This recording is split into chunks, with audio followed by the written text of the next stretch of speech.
Assalamualaikum warahmatullahi wabarakatuh. Halo teman-teman, perkenalkan nama saya Cipta Wahyu Marwana, mahasiswa program studi pendidikan biologi Universitas Lampung.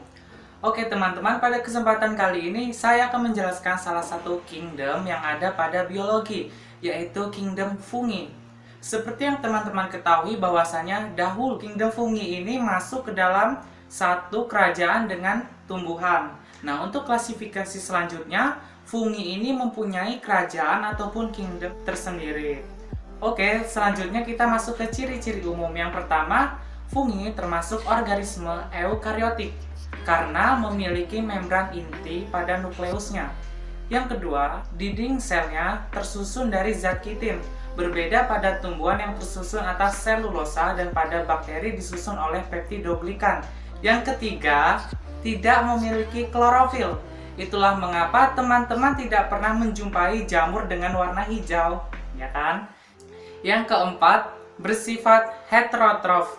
Tadi poin ketiga sudah saya jelaskan bahwasanya jamur tidak memiliki klorofil. Itulah mengapa jamur disebut organisme heterotrof karena tidak dapat memproduksi atau menghasilkan makanannya sendiri. Jamur mendapatkan sumber energi ataupun bahan makanan dari sisa-sisa organisme. Yang kelima, tubuhnya ada yang uniseluler dan ada yang multiseluler. Untuk yang uniseluler ini, teman-teman tidak bisa melihatnya dengan mata secara langsung, harus menggunakan mikroskop ataupun mikroskop elektron. Sedangkan yang multiseluler ini disusun oleh banyak sel.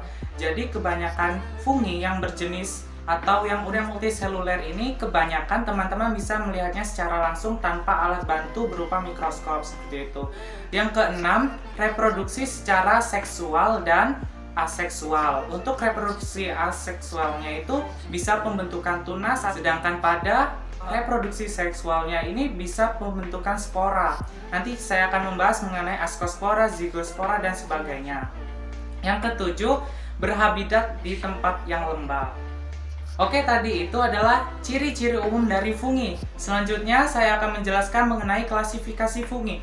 Fungi diklasifikasikan menjadi 4 golongan. Yang pertama, Zygomycotina, yang kedua Ascomycotina, yang ketiga Basidiomycotina, dan yang keempat Deuteromycotina. Oke, yang pertama yaitu ada Zygomycotina. Nah, ciri-ciri umum dari Zygomycotina, hidup di tempat yang lembab, membentuk spora istirahat berdinding tebal yang disebut zigospora. Zigospora ini merupakan reproduksi seksual dari jamur Zygomycotina ini. Yang ketiga, mempunyai hifa bercabang-cabang dan tidak bersekat. Dan yang keempat, umumnya mempunyai rizoid yang berguna untuk melekat pada substrat. Nah, contoh dari Zygomycotina ini teman-teman sudah ketahui. Seperti tempe. Tempe ini merupakan hasil fermentasi dari jamur berjenis Rhizopus oligosporus dan Rhizopus oryzae. Nah, selanjutnya teman-teman juga pernah kan lihat roti yang basi. Nah, pada permukaan roti yang basi itu terdapat bintik-bintik putih ataupun hijau. Nah, itu juga termasuk jamur dalam divisi Zygomycotina ini, namanya Rhizopus stolonifer. Selanjutnya yaitu ada Ascomycotina. Ciri-ciri umum dari Ascomycotina ini, yang pertama, memiliki hifa bersekat dan berinti banyak. Yang kedua, struktur tubuhnya ada yang uniseluler dan ada yang multiseluler.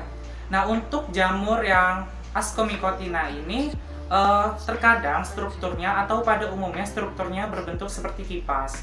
Yang ketiga, cara hidup ada yang saprofit dan ada yang parasit. Yang keempat, menghasilkan spora dalam askus yang disebut askospora. Untuk peran dari Ascomycotina ini teman-teman bisa temukan misalkan pada oncom. Nah, oncom ini menggunakan jamur bernama Neurospora crassa. Ada juga kecap.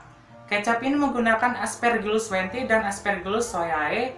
Dan yang paling umum atau yang paling sering kita jumpai pada saat hari raya, teman-teman sering bertemu dengan tape kan. Nah, tape itu salah satu dari divisi Ascomycotina ini, yaitu Saccharomyces cerevisiae. Selanjutnya ada Basidiomycotina. Nah, untuk struktur tubuh Basidiomycotina ini multiseluler.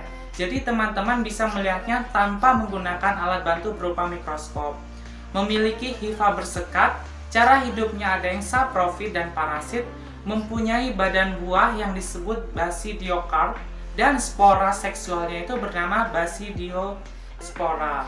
Jadi, untuk Basidiomycotina ini tubuh jamurnya itu menyerupai bentuk payung.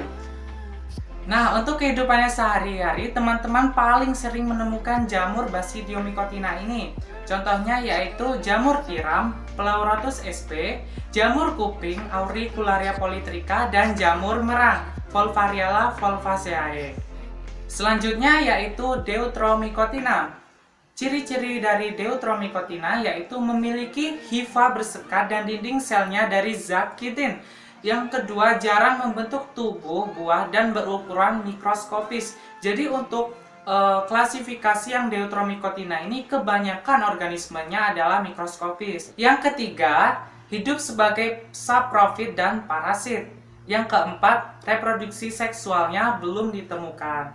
Jadi untuk semua jenis jamur ataupun fungi yang sudah teridentifikasi tetapi belum ditemukan reproduksi seksualnya, maka organisme tersebut termasuk atau dimasukkan ke dalam Deuteromycotina. Dalam kehidupannya sehari-hari, jamur yang diklasifikasikan dalam Deuteromycotina ini sering kita temukan, tapi teman-teman mungkin tidak sadar.